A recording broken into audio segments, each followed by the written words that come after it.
नमस्कार दोस्तों, मैं विजय तिवारी। स्वागत है आपका हमारे YouTube channel the book society में, जहां हम आज की क्लास में सब्जेक्ट कोड BHIC 131 के चैप्टर नंबर 5 की चर्चा करेंगे, जो कि हड़प्पा सभ्यता से संबंधित होगा। चैप्टर ना बड़ा इंटरेस्टिंग होने वाला है। पता है आपको क्यों? क्योंकि जितने भी बच्चे 12th पास करके आए होंगे उन्हें लग रहा होगा कि हड़प्पा सभ्यता जो उन्होंने 12th में पढ़ा था बिल्कुल वही BA में भी होगा। लेकिन ये ऐसा कुछ भी नहीं है। इस चैप्टर को पढ़ने के बाद आपको इतनी सारी इंटरेस्टिंग फैक्ट्स पता चलेंगे कि आप कहोगे अच्छा ये चीज़ें हड़प्पा में थी क्या? हड़प्पा वास्तव में इतना विस्तृत क्षेत्र है? तो जितने भी हिस्ट्री ऑनर्स के स्टूडेंट हैं या फिर BA प्रोग्राम जो हिस्ट्री से कर रहे हैं, बहुत ही ज़्यादा इंटरेस्टिंग चैप्टर है भाई। तो चलो चैप्टर शुरू करते हैं और जानते हैं बहुत सारे रहस्यों को जो कि हड़प्पा से संबंधित हैं। इस चैप्टर को पढ़ने के बाद सबसे पहले आपको यही पता चलने वाला है कि हड़प्पा सभ्यता की खोज कैसे हुई। दूसरी बात आपको ये पता चलेगा कि हड़प्पा का टाइम पीरियड कैसे सेट किया गया। तीसरी बात आपको ये पता चलेगी कि कैसे हड़प्पा का जो ग्रामीण समुदाय था, कैसे हड़प्पा की जो ग्रामीण कम्युनिटी थी वो धीरे धीरे शहरी सभ्यता में विकसित हुई। आगे चलकर हड़प्पा सभ्यता के भौगोलिक विस्तार के बारे में, यानी कि कहाँ से कहाँ तक ये सभ्यता फैली हुई है, ये भी आपको पता चलेगा। और अंत में आपको यह पता चलेगा कि हड़प्पा का पतन कैसे हुआ। तो चलिए शुरू करते हैं आज की क्लास। सबसे पहले एक चैप्टर की प्रस्तावना दी गई है जो कि कुल मिलाकर हमें यही बताती है कि चैप्टर में हम क्या पढ़ेंगे। शुरुआत यहाँ से होती है जब हम हड़प्पा के खोज की कहानी को पढ़ते हैं। तो देखो भाई, हड़प्पा की खोज की जब आप कहानी पढ़ोगे तो आपके सामने कुछ बड़े बड़े नाम आएंगे। जैसे कि एक नाम आएगा चार्ल्स मॉसन, एक नाम आएगा सर अलेक्जेंडर कनिंघम, एक नाम आएगा सर जॉन मार्शल। इसी प्रकार से दयाराम साहनी, रखालदास बनर्जी, RIM व्हीलर। तो इस तरीके के जो बहुत सारे नाम आएंगे, इन सभी लोगों का एक बहुत बड़ा योगदान रहा है, जिसकी वजह से हमें अपने प्राचीन इतिहास के बारे में पता चल पाया है। तो शुरुआत करते हैं चार्ल्स मॉसन से। तो 1826 की बात है, यानी कि 1826 की बात है। एक ब्रिटिश अधिकारी था जिसका नाम था चार्ल्स मॉसन, जो कि पश्चिम पंजाब में, जो कि आज पाकिस्तान का क्षेत्र है, पश्चिम पंजाब में हड़प्पा नामक गांव में आया। यानी कि पश्चिम पंजाब में एक हड़प्पा नाम का गांव था। हड़प्पा नामक गांव में एक ब्रिटिश अधिकारी जाता है जिसका नाम क्या है? Charles Mawson. और कब जाता है? 1826 की बात है। वहाँ वो पुरानी बस्ती देखता है और उस बस्ती की सबसे अद्भुत बात पता है क्या होती है? कि वहाँ पर ऊंची ऊंची दीवारें देखता है वो। तो अच्छा, ये जो दीवारें देखना एक आश्चर्यजनक बात कैसे हुई? तो अगर आप इमेजिन करोगे आज से 100 साल पहले भारत की स्थिति, तो आज भी आप देखो कि भारत के गांव कैसे हैं। मिट्टी के घर, खप्पर होंगे ऊपर, घास फूस की झोपड़ियाँ होंगी। हम ऐसे एक भारत की इमेजिनेशन करते हैं आज से 100 साल पहले की। लेकिन जब हम 5000 साल पहले की अगर बात करें, तो 4000 साल पहले की बात करें, तो क्या हम ये सोच सकते हैं कि ईंट और पत्थरों से बने घर होंगे? तो 1826 में जब चार्ल्स मॉसन हड़प्पा नामक गांव में गया तो उसने पता क्या देखा? कि वहां पर वो एक पुरानी बस्ती है जहां पर ऊंची ऊंची दीवारें हैं। उसने सोचा कि ये जो शहर है ना हड़प्पा, ये सिकंदर के टाइम पीरियड का है। यानी कि जो टाइम पीरियड सिकंदर का था वही टाइम पीरियड कहीं ना कहीं हड़प्पा का होगा, ऐसा वो सोचता है। और ये बात सोचकर वो छोड़ देता है। आगे चलकर क्या होता है? 1872 की बात है। भारतीय पुरातत्व विभाग के जो जनक हैं, भारतीय पुरातत्व विभाग के जो पिता कहे जाते हैं, उनका नाम है सर अलेक्जेंडर कनिंघम। वो भी इस जगह पर आते हैं। किस जगह पर? हड़प्पा नामक गांव में। और आज ये कहाँ पर है? पाकिस्तान में। अब भाई वो आसपास के क्षेत्रों की ना थोड़ी सी कोशिश करते हैं जानने की, वहाँ के लोगों से बातचीत भी करते हैं। तो वहाँ के लोग बताते हैं, अरे मेरे भाई, ये जो टीले हैं ना, ये हजारों वर्ष पुराने हैं। यानी कि कनिंघम को वहाँ के जो स्थानीय लोग हैं हड़प्पा गांव के, वो पता है क्या बताते हैं? कि ये जो टीले हैं ये बहुत ही पुराने हैं, हजारों वर्ष पुराना इनका इतिहास है। शायद जो यहाँ का राजा था वो राजा सही से शासन नहीं कर पाया, जिसकी वजह से शहर नष्ट हो गया। कर्निंघम ने सोचा कि लोग शायद ठीक कह रहे होंगे। उसने क्या करा? वहाँ से कुछ वस्तुओं को इकट्ठा करा और उनका टाइम पीरियड सेट करने की कोशिश की। लेकिन वो ना हड़प्पा का टाइम पीरियड सेट कर ही नहीं पाया। तो उसने ना कोई कंक्लूजन नहीं दिया, उसने कोई निष्कर्ष नहीं दिया। उसे लगा पता है क्या है, ये जो हड़प्पा गांव में वस्तुएं सारी बाहर की हैं और ये भारत की नहीं हैं। और हद से हद ना इस शहर का इतिहास लगभग 1000 साल पुराना होगा, ऐसा कनिंघम ने कहा। यानी कि अब तक की बात सिर्फ इतनी सी है कि हड़प्पा नामक एक गांव था जो आज पाकिस्तान के क्षेत्र में है, उस समय का पंजाब था। और यहाँ पर चार्ल्स मॉसन आता है। वो यहाँ के अद्भुत ऊंची ऊंची मीनारें देखता है, लेकिन उसके बाद वो उस पर कोई प्रयास नहीं करता है। 1872 में जो भारतीय पुरातत्वविद थे सर अलेक्जेंडर कनिंघम, जिन्हें भारतीय इतिहास का जनक भी कहा जाता है, ये 1872 में यहाँ का दौरा करते हैं। यहाँ पर इन्हें ऊंचे ऊंचे टीले दिखाई देते हैं। तो ये सोचते हैं कि आखिर इतने ऊंचे ऊंचे टीले यहाँ पर कैसे हुए। स्थानीय लोगों से बातचीत की जाती है तो पता चलता है ये टीले हजारों वर्ष पुराने हैं। थोड़ी सी खुदाइयाँ करवाई जाती हैं और कुछ चीज़ें वहाँ से मिलती हैं, उनको इकट्ठा करते हैं और टाइम पीरियड निकालने की कोशिश करते हैं। तो देखो, पुरानी चीज़ों का जो टाइम पीरियड निकाला जाता है उसके लिए दो विधियाँ यूज़ की जाती हैं। एक होती है कार्बन डेटिंग विधि और एक होती है यूरेनियम विधि। अगर 50,000 साल पुरानी किसी वस्तु के आयु निकालनी है, उसकी गणना करनी है, तो कार्बन डेटिंग विधि से करेंगे, और उससे भी ज़्यादा कोई पुरानी वस्तु है तो यूरेनियम विधि से उसका प्रयोग किया जाता है। तो इसने टाइम पीरियड सेट करने की कोशिश करी तो ये कर नहीं पाया। इसने सोचा जो यहाँ पर हड़प्पा नाम के शहर में जो वस्तुएं हैं ये सारी बाहर की वस्तुएं हैं, और सबसे बड़ी बात है ये ज़्यादा से ज़्यादा 1000 साल पुरानी होगी। लेकिन मुद्दा तो आगे उठता है जब 1921-1922 में दयाराम साहनी और रखालदास बनर्जी बड़े पैमाने पर खुदाई कार्य करते हैं, उत्खनन कार्य करते हैं, और उन्हें बहुत सारी वस्तुएं मिलती हैं। और उस समय जो भारतीय सर्वेक्षण विभाग के जनरल डायरेक्टर होंगे वो होंगे जॉन मार्शल। अब जॉन मार्शल इन सभी चीज़ों का गहराई से अध्ययन करेंगे और इनका काल निर्धारण करेंगे, और ये पूरे विश्व के सामने ये घोषणा करेंगे कि आज से 5000 साल पहले सिंधु नदी के पास एक सभ्यता फल फूल रही थी जिसे हम सिंधु घाटी सभ्यता या हड़प्पा सभ्यता के नाम से जानते हैं। और ये घोषणा उन्होंने 1924 में की थी। यानी कि हड़प्पा सभ्यता के इतिहास को सबके सामने कौन लेकर आया? वो लेकर आया जॉन मार्शल। हालांकि योगदान कनिंघम का भी था और चार्ल्स मॉसन की भी था। अब बात ये आती है कि ये जो हजारों वर्ष पुराना इतिहास है, इस संबंध में हर एक विद्वान की अलग अलग राय कैसे थी? चार्ल्स जो मैसन था वही क्यों नहीं सारी बातें कह पाया? कनिंघम ही क्यों नहीं इतिहास निकाल पाया? तो ये बहुत सारी चीज़ें हैं जिसके बारे में हम चर्चा करने वाले हैं। तो एक प्राचीन शहर की खोज का श्रेय किसको जा रहा है? कुल मिलाकर इसका श्रेय जा रहा है जॉन मार्शल को, जो कि 1924 में बताते हैं कि आज से लगभग 5000 साल पुराने एक सभ्यता थी जहाँ लोग थे, बस्तियाँ थीं और लोग निवास करते थे, और शायद ये शहरी सभ्यता थी। अब हड़प्पा सभ्यता के युग की बात की जाती है, टाइम पीरियड की बात की जाती है, तो अलग अलग पुरातात्विद ये पता लगाने की कोशिश करते हैं कि बस्तियां कितनी पुरानी हैं, और हर एक बंदा अलग अलग तरीके अपनाता है। जब हम जॉन मार्शल की बात करेंगे तो उन्होंने बताया कि हड़प्पा सभ्यता 5000 साल पुरानी है, जैसे कि मैंने चीज़ें हाईलाइट कर रखी हैं। जबकि कनिंघम कहता है कि 1000 साल पुरानी थी। मार्शल ने पता लगाया कि हड़प्पा की जो मोहरें मिली हैं, हड़प्पा की खुदाई से जो मोहरें मिली हैं, ठप्पे मिले हैं, लिपियाँ मिली हैं, इवन जो कलाकृतियाँ मिली हैं वो बहुत ज़्यादा अलग हैं। यानी कि भारत के अन्य क्षेत्रों की खुदाई में जो सामान मिला और जो हड़प्पा की खुदाई में सामान मिला वो बहुत ज़्यादा अलग था। मोहनजोदड़ो की अगर बात की जाए तो ये हड़प्पा सभ्यता का एक सबसे बड़ा शहर था। कौन सा? मोहनजोदड़ो। मोहनजोदड़ो की जो बस्तियां थी वहाँ से जो खुदाई हुई, वहाँ से जो चीज़ें दबी हुई पाई गई, ये पता चलता है कि कुषाण काल से भी पुरानी थी। ईंटों के मकान मिले, गारे के चबूतरे मिले। ये माना जाता है कि होता क्या था कि कोई क्षेत्र था जहाँ पर मकान बने होते थे, फिर धीरे धीरे वो क्षेत्र ना नीचे नीचे दब जाता था, नीचे पड़ जाता था, क्योंकि अब जैसे आजकल रोड ऊपर हो जाते हैं वैसे पहले नदियों में बाढ़ आ जाती थी, तो नदियों में बाढ़ आने की वजह से गाद जम जाती थी। तो लोग बाग क्या करते थे? लोग बाग उसी को चबूतरा बना देते थे, उसी को समतल मैदान कर देते थे, उसके ऊपर फिर से बना देते थे घर। तो ऐसे में एक सतह के ऊपर दूसरी सतह पर घर बनते गए। तो ऐसे में अगर किसी मकान के नीचे दूसरे मकान का अवशेष मिलता है खुदाई में, तो नीचे वाला मकान तो पहले का ही होगा ना। मैं आपको एक और अच्छा एग्जाम्पल समझाता हूँ।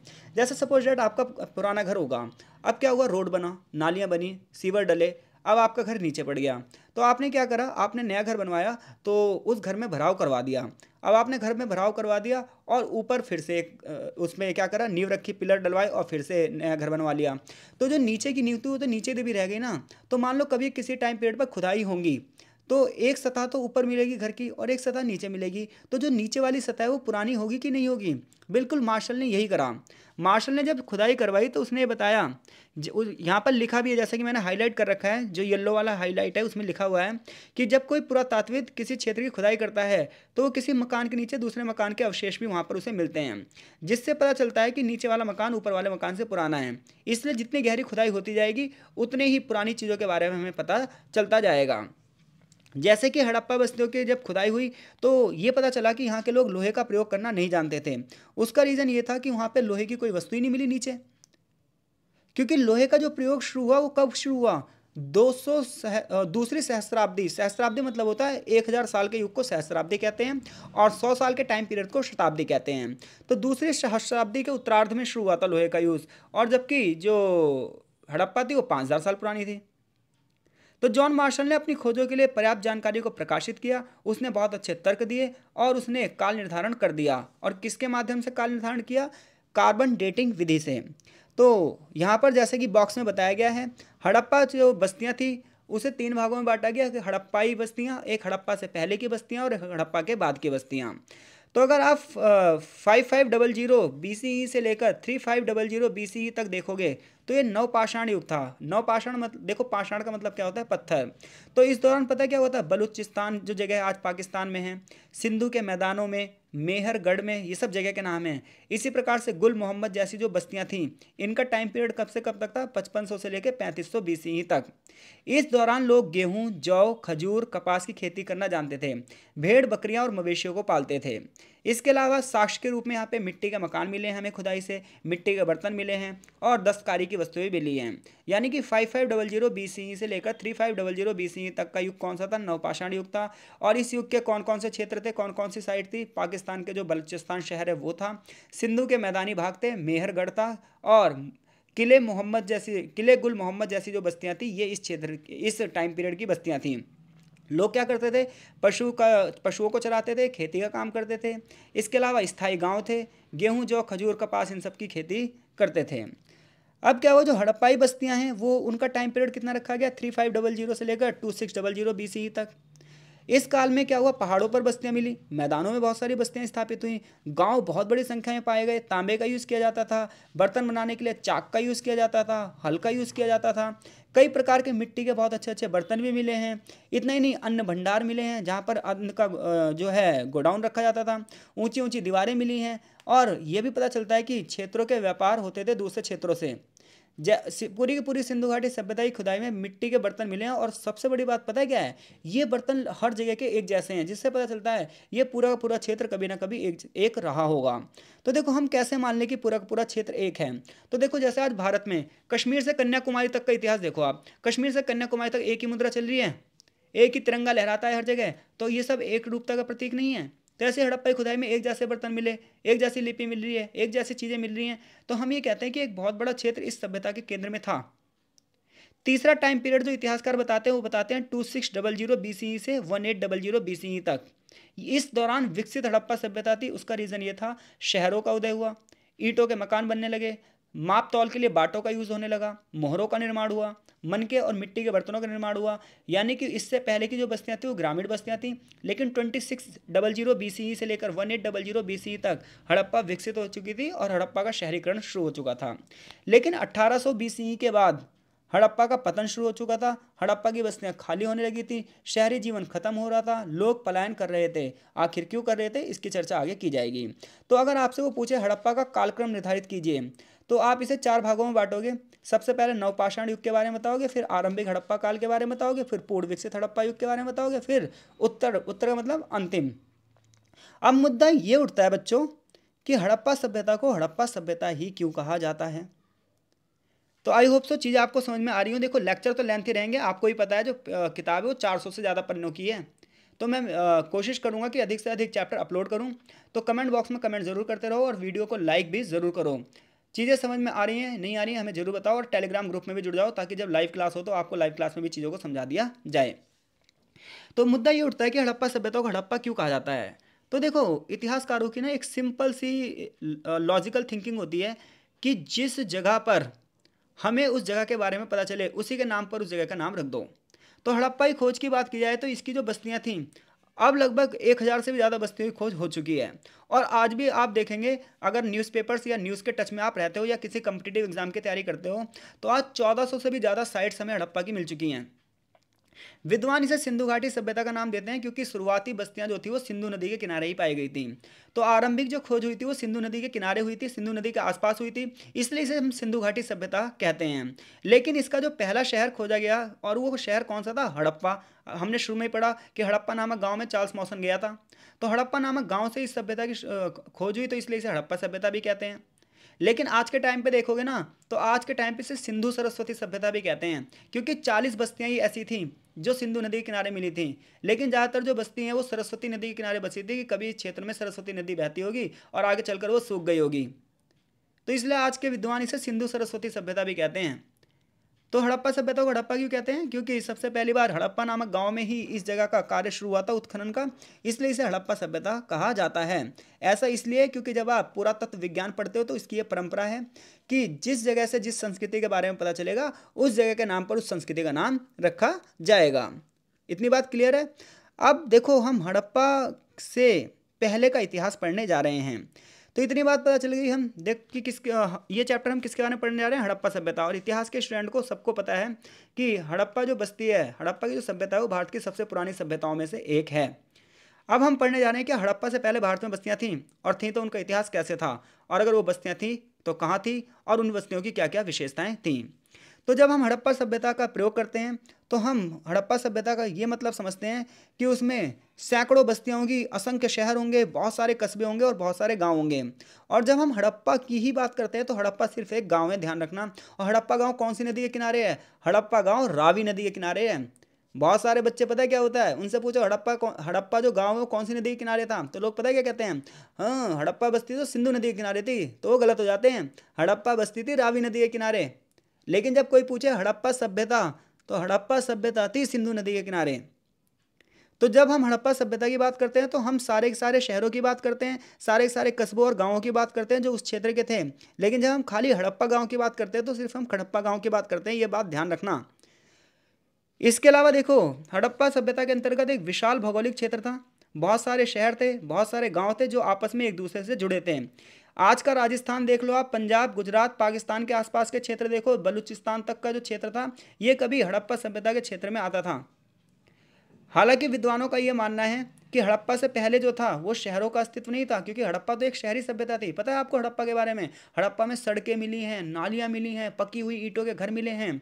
लेकिन उससे पहले जो था वो ग्रामीण क्षेत्र था, छोटे छोटे गांव थे, लोग चराई का कार्य करते थे। हड़प्पा वासियों के जो पूर्वज थे वो कस्बों और शहरों के उद्भव से पहले गाँव में रहते थे। इतिहासकार आज ये भी चर्चा करते हैं कि हड़प्पा के जो पूर्वज थे वो क्या काम करते थे, तो वो घुमक्कड़ थे, पशु चराने का काम करते थे। धीरे धीरे कुछ लोग व्यापार करने लगे, और जो लोग व्यापार करने लगे उन्होंने शहरों का निर्माण कर दिया। इस प्रकार से हड़प्पा एक शहरी सभ्यता बन गई। अब हम हड़प्पा की भौगोलिक विशेषताओं का अध्ययन करेंगे। देखो, मैं यकीन दिला सकता हूँ आपको, इस किताब में इतनी सारी जानकारी है ना, अगर आप ढंग से पढ़ने पर आ गए तो ये किताब आपको इतनी सारी जानकारी देगी, और पेपर तो आपका देखो हो ही जाएगा, पेपर तो आप पास हो ही जाओगे। लेकिन अगर आप किसी कॉम्पिटिटिव एग्जाम की तैयारी कर रहे हो तो ये किताब बहुत ज़बरदस्त है। तो हड़प्पा की भौगोलिक विशेषताओं की बात करोगे, यानी कि हड़प्पा की ज्योग्राफिकल इंपोर्टेंस की बात करोगे, तो कुछ क्षेत्र तो ऐसे थे जहाँ पर सूखा पड़ा रहता था, वर्षा बहुत कम होती थी। और कुछ क्षेत्र ऐसे होते थे जहाँ पर नदियाँ बहती थी और वर्षा भी अच्छी खासी होती थी। कुछ क्षेत्र यहाँ के मैदानी थे तो कुछ क्षेत्र यहाँ के पहाड़ी थे, कुछ क्षेत्र यहाँ के चट्टानी भी थे। जैसा कि बलूचिस्तान के क्षेत्रों की बात करोगे तो यहाँ पर कुछ बहुत सारी चट्टानी पहाड़ियाँ हैं। इसके अलावा क्षेत्र में लोग ज़्यादातर पशुचार यानी कि पशुओं का पालन करते थे, और पशु चराने के लिए एक स्थान से दूसरे स्थान पर जाते थे, यानी कि खाना बदोश टाइप से कार्य करते थे। खाना बदोश का मतलब है जहाँ लोग खाने और चारे की तलाश में एक स्थान से दूसरे स्थान पर घूमते रहते हैं। इसके अलावा अगर हम बात करें तो पहाड़ी क्षेत्रों में खैबर पास, गोमल दर्रा, बोलन दर्रा, ये कुछ महत्वपूर्ण क्षेत्र थे जहाँ से लोग आवाजाही करते थे। ये जो खाना बदोश लोग थे, इसके अलावा व्यापारी थे, योद्धाएं थे, ये लोग एक स्थान से दूसरे स्थान पर धीरे धीरे आने जाने लगे।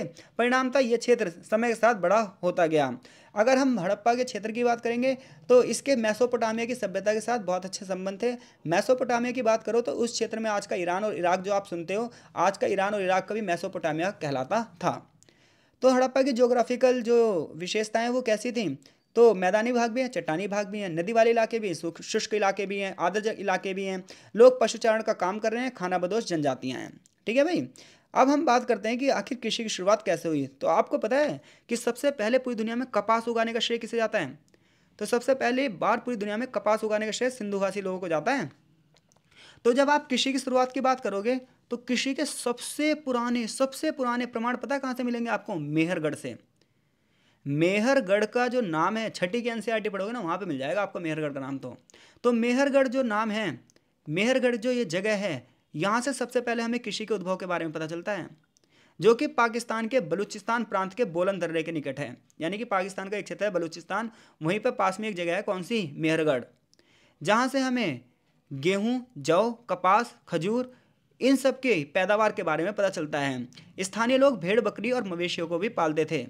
मेहरगढ़ उस स्थान पर है जहां सिंधु नदी के मैदान थे और भारत और ईरान की सीमाएं थीं। बड़े बड़े पहाड़ी और पठार हमें वहां मिलते हैं।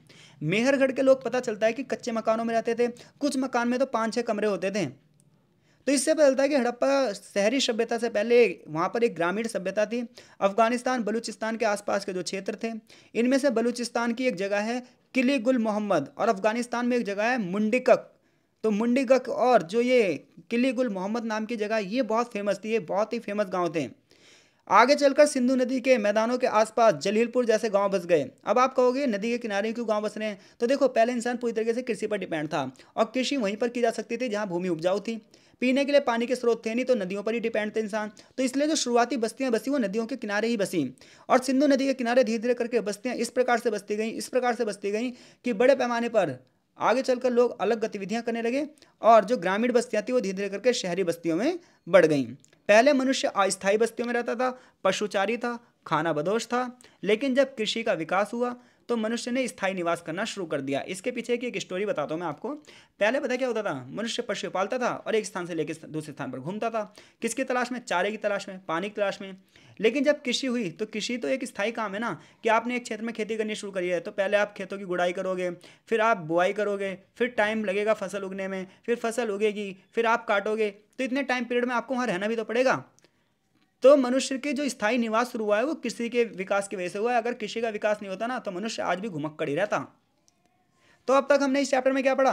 अब तक हमने इस चैप्टर में ये पढ़ा है कि हड़प्पा का टाइम पीरियड कैसे सेट किया गया, हड़प्पा की खोज में किन किन लोगों का योगदान था, हड़प्पा को हम हड़प्पा क्यों कहते हैं, और हड़प्पा के पूर्ववर्ती इतिहास यानी कि हड़प्पा से पहले का इतिहास देखोगे तो अधिकतर बस्तियां कैसी थी? ग्रामीण बस्तियां थी। फिर हड़प्पा की हमने भौगोलिक विशेषताओं का अध्ययन किया, और ये भी बात की कि कृषि की शुरुआत कैसे हुई। आगे चैप्टर में आरंभिक हड़प्पा काल के बारे में बताया जाएगा, जहां बहुत सारी बस्तियों के बारे में आपको बताया जाएगा। इसके बाद हम पढ़ेंगे कि हड़प्पा का पतन कैसे हुआ।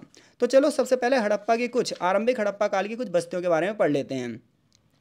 तो हड़प्पा सभ्यता के उदय से पहले की जो बस्तियां हैं उन्हें ही हम आरंभिक हड़प्पा काल की बस्तियां कहते हैं, यानी कि शुरुआती बस्तियां कहते हैं। यानी कि हड़प्पा सभ्यता का जो निर्माण है उससे पहले कुछ क्षेत्र ऐसे थे जहां पर सभ्यताओं का विकास हो रहा था, जहां मनुष्य की बस्तियों का निर्माण हो रहा था, मानव गतिविधि के अवशेष पाए गए थे। तो सबसे पहले हम शुरुआत करते हैं दक्षिणी अफगानिस्तान से। आई होप सो चीज़ें आपको समझ में आ रही होंगी। देखो चैप्टर तो थोड़ा सा लेंथी है ही है। तो दक्षिणी अफगानिस्तान की जब आप बात करोगे तो दक्षिण अफगानिस्तान में एक जगह है जिसका नाम क्या है? मुंडी गक।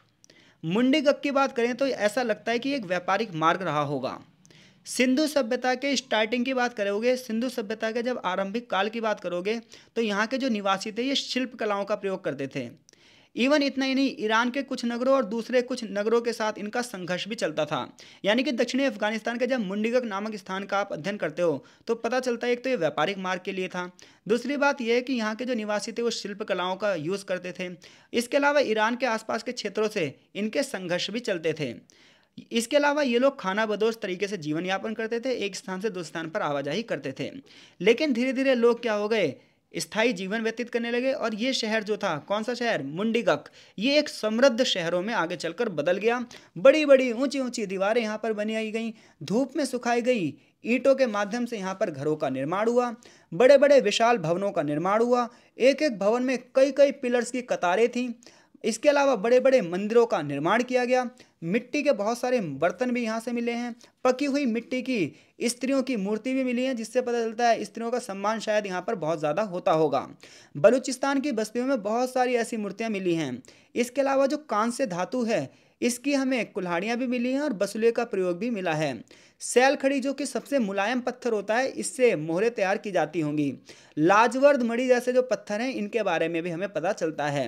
तो अगर आप आरंभिक हड़प्पा काल की बात करोगे तो दक्षिणी अफगानिस्तान में कौन सी जगह है? तो ये मुंडी कक जगह है। इसके अलावा जो बच्चे सिविल सर्विसेज की तैयारी कर रहे हैं मैं उनके बारे में बता रहा हूँ। इस बार का अगर उन्होंने पेपर देखा हो, बड़ा ज़बरदस्त पेपर था, और इग्नू की किताब में से इतनी गहराई में पढ़ाया जाता है कि आराम से आपको पेपरों में जो प्रश्न आते हैं वो अच्छे लगने लग जाएंगे। बिल्कुल ऐसे क्वेश्चन पूछ लेगा कि जो मुंडीगक नामक स्थान था ये किस लिए फेमस था? तो ये व्यापारिक मार्ग के लिए फेमस था। समझ रहे हैं बात को? तो आरंभिक हड़प्पा काल के हम दूसरे शहर की बात कर रहे हैं जिसका नाम है क्वेटा घाटी। तो जब आप क्वेटा घाटी की बात करोगे तो मुंडीगक जो अभी हमने पढ़ा ना, इसमें अफगानिस्तान की जो जगह पढ़ी हमने अभी, दक्षिणी अफगानिस्तान में जो मुंडीगक पढ़ी, उसी के दक्षिण पूर्व में, उसी के साउथ ईस्ट में थोड़ा सा जाओगे आप, क्वेटा घाटी मिलेगी आपको। तो यहाँ पर एक जगह है जिसका नाम है दम्ब सादात। यहाँ पर बड़े बड़े ईंटों के घर मिले हैं जो कि लगभग तीसरी सहस्त्राब्दी, और मैंने अभी बताया था सहस्त्राब्दी का मतलब क्या होता है? हजार। एक शास्त्री का मतलब होता है 1000, तो 3 सहस्त्राब्दी का मतलब हो गया 3000 BC।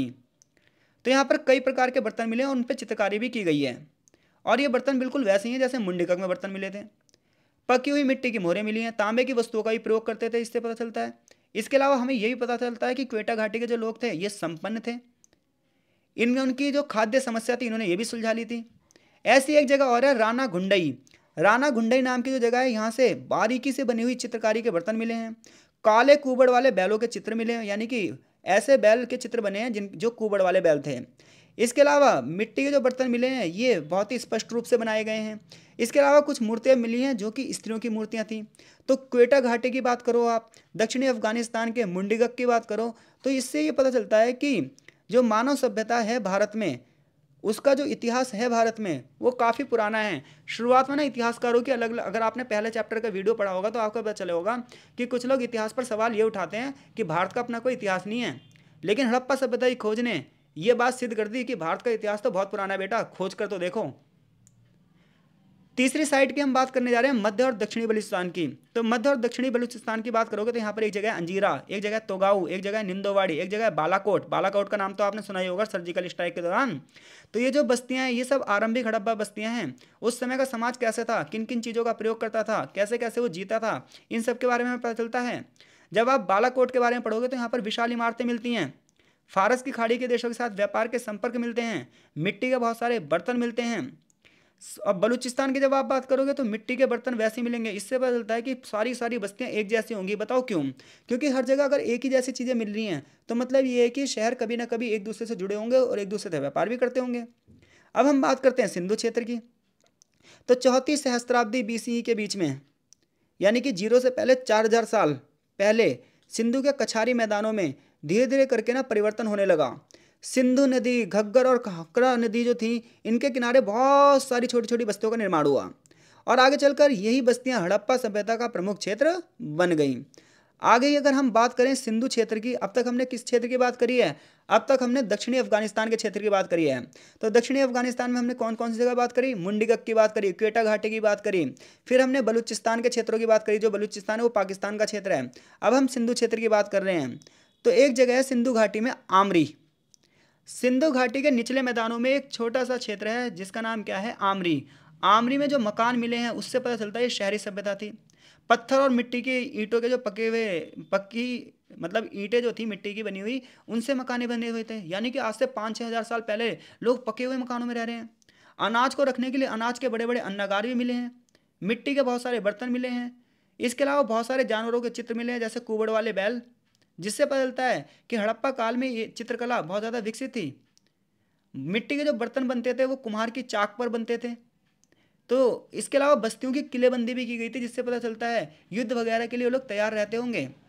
इसी प्रकार से एक जगह है कोट दीजी, बहुत इंपॉर्टेंट जगह है भाई कोट दीजी। तो आप अगर एडवांस किताबें पढ़ोगे तो आपको हर बार नाम मिलेगा कोट दीजी। कोट दीजी की बात करोगे तो सिंधु नदी के बाएं किनारे पर है ये। आरंभिक हड़प्पा के निवासी जो थे इन्होंने चारों तरफ से अपनी सुरक्षा के लिए दीवारें बना रखी थी। सबसे बढ़िया खोज मिट्टी के बर्तन है कोट दीजी में।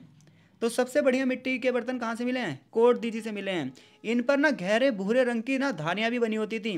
मिट्टी के बर्तन राजस्थान में कालीबंगन से भी मिले हैं, बलूचिस्तान के मेहरगढ़ से भी मिले हैं और ये सारे बर्तन लगभग एक जैसे रहे हैं। मिट्टी के बर्तनों की बात की जाए तो इस पर बहुत ज़्यादा सजावट की जाती थी, जिससे पता चलता है कि सिंधु के लोग जो थे उनकी शिल्पकला बहुत अच्छी थी। मिट्टी के बर्तनों की जो डिजाइन है वो लगभग हर क्षेत्रों की एक जैसी थी। ऐसी एक बहुत छोटी बस्ती मिली थी चनहुदड़ो। हड़प्पा सभ्यता की सबसे छोटी बस्ती चनहुदड़ो ही मानी जाती है। भाई साहब यहाँ पर ना शिल्पकला होता था। यहाँ पर सभी प्रकार के जो कार्य हैं वो यहीं होते थे, चाहे वो मोहरों का निर्माण हो, शिल्पकलाओं का निर्माण हो, वो सब कहाँ होता था? चनहुदड़ो में। आमरी कोट दीदी के बाद हम एक और जगह के बारे में पढ़ेंगे जिसका नाम क्या है? मेहरगढ़। तो मेहरगढ़ के बारे में आपने पहले से ही पता चला था। मेहरगढ़ जो था ये संपन्न नगर था। यहाँ के जो निवासी थे वो संपन्न थे, पत्थरों के कई प्रकार की मालाएं बनाते थे। एक बहुत ही कीमती पत्थर यहाँ पर मिला है लाजवर्द मणि, जिसका यहाँ के लोग यूज़ करते थे, जिससे पता चलता है यहाँ के लोग कहीं ना कहीं अमीर होंगे। इसके और ये पत्थर पता है आपको एशिया के बशखां क्षेत्र में मिलेगा। इसके अलावा बहुत सारी मोहरें मिली हैं, बहुत सारी ठप्पे मिली हैं, जिससे पता चलता है व्यापार भी चलता होगा, आपसी लेन देन भी चलता होगा, दूर दराज के इलाकों से व्यापार चलता होगा। ये सब हमें मेहरगढ़ से मिली हुई चीज़ों से पता चलता है। इसी प्रकार से एक जगह है रहमान ढेरी। रहमान ढेरी नामक जगह की जब खोज हुई तो इसमें बहुत सारी ऐसी बस्तियां मिली जिससे हमें पता चलता है कि हड़प्पा से पहले के जो लोग थे वो कैसे रहते होंगे। तो हमें यहाँ से ये पता चलता है कि ये क्षेत्र आयताकार था, यानी कि क्षेत्र कैसा था? ये रेक्टेंगुलर था। यहाँ पर जो घर थी, सड़कें थी, गलियाँ थी, ये एक प्लानिंग के तहत बनी हुई थी। ये एक नक्शे के तहत बनी हुई थी। इसके अलावा यहाँ पर फिरोजी पत्थर और लाजवत पत्थर के जो है मनके मिले हैं, जिससे पता चलता है यहाँ के लोग अमीर रहे होंगे। बर्तनों के टुकड़ों पे बहुत सारे चित्र भी मिले हैं। इसके अलावा कोट दीजिए के जो मिट्टी के बर्तन हैं और जो रहमान ढेरी के बर्तन है ये एक जैसे ही हैं। रहमान ढेरी की एक खास बात पता है क्या है कि यहाँ पत्थर, तांबे और कांसे से बनी हुई बहुत सारी मोहर मिली हैं और बहुत सारे औजार मिले हैं। तो हम सब क्या पढ़ रहे हैं भाई? हम सब ये पढ़ रहे हैं कि हड़प्पा सभ्यता से जो पूर्व की बस्तियां थीं वहाँ के लोग जीवन यापन कैसे करते थे, किन किन धातुओं का प्रयोग करते थे और उनका शहर कैसे बसा हुआ था। खेल ऐसा ही तरकाई जिले किले का भी है। तरकाई किले की बात करोगे तो यहाँ पर किलेबंदी थी, यानी कि यहाँ पर किलों का भी निर्माण हुआ था। यहाँ पर खाद्यान्न के बारे में पता चलता है, गेहूँ, जौ, मूंग, मसूर की दालें, देसी मटर, ये सब के बारे में पता चलता है। फसल काटने के औजारों के बारे में भी हमें तरकाई किले से पता चलता है। हड़प्पा के जो निवासी थे उन्हें लोहे और तांबे के बारे में कुछ भी ज्ञान नहीं था। हड़प्पा के लोगों को तो तांबे का ज्ञान था, लेकिन इनके पूर्वजों को तो तांबे के बारे में नहीं पता था। पत्थर के औजारों का प्रयोग करते थे, लेकिन ये सब चीज़ें आपको कहाँ से पता चलती हैं? तरकाई किले से पता चलती हैं। पंजाब और बहावलपुर की बात करते हैं तो पश्चिमी पंजाब में हड़प्पा बहुत प्रसिद्ध जगह है। खुदाई के दौरान यहाँ से बहुत सारी बस्तियाँ मिली, लेकिन चूंकि देश का विभाजन हुआ है इसी वजह से आज पाकिस्तान वाला जो क्षेत्र है वहाँ पर खुदाइयाँ नहीं हो पाई हैं। मिट्टी के बहुत सारे बर्तन कोट दीजी के बर्तनों की जैसे ही हैं जो पंजाब और बहावलपुर में मिले हैं। इसके अलावा यहाँ पर एक नदी थी हाकना नदी, जहाँ पर लगभग 40 बस्तियाँ मिली हैं।